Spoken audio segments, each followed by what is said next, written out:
Hello book lovers and welcome back. Once again, my name is Lisa Lavodi and this is Bookstr's 3 to Read. I feel like every week is passing by in a blink and suddenly we are more than halfway through December. Of course 2020 has been a little bit of a mess, so I'm not really mad about this. However, there is still some reading that I would like to get done before this year's up.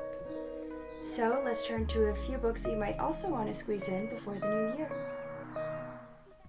Written by the author of the acclaimed novel Scarborough, our hot pick of the week, Crosshairs, depicts a dystopian near future in which massive floods have led to an extreme amount of homelessness and devastation. Due to this, a government-sanctioned regime called the Boots took advantage of the opportunity, rounding up communities of color, the disabled, and the LGBTQIA+ community into concentration camps. However, a queer black performer and his allies band together to stand against this oppressive regime. Not only this, but they planned for their uprising to take place at a major televised event. With this novel, Hernandez has written a cautionary tale as she depicts a horrifyingly possible future. Gabby Hanna's poetry is quite possibly the epitome of a coffee shop read, and in the best way possible. This is the New York Times best-selling author's long-awaited second collection of illustrated poetry, in which she writes honest and personal essays about her childhood and her friendships. Find yourself going along with Hannah through the process of what begins with self-loathing, but is then followed by self-reflection and eventually self-acceptance.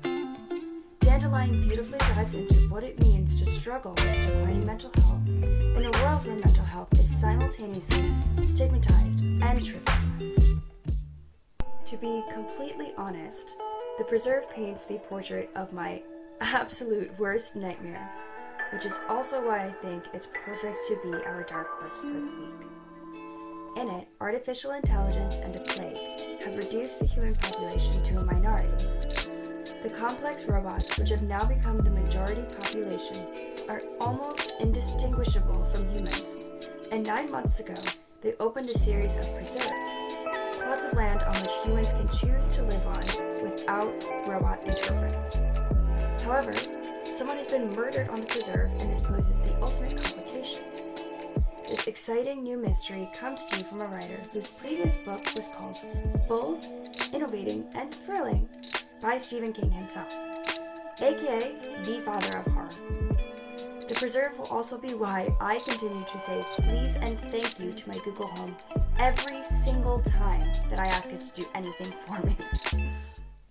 So there you have it, our 3 picks for the week. Please be sure to like, comment, share, and let us know what you're reading as well, because as much as I love giving you recommendations every week, I'm also always on the lookout for my next read. So please don't be shy, and I will see you all next week.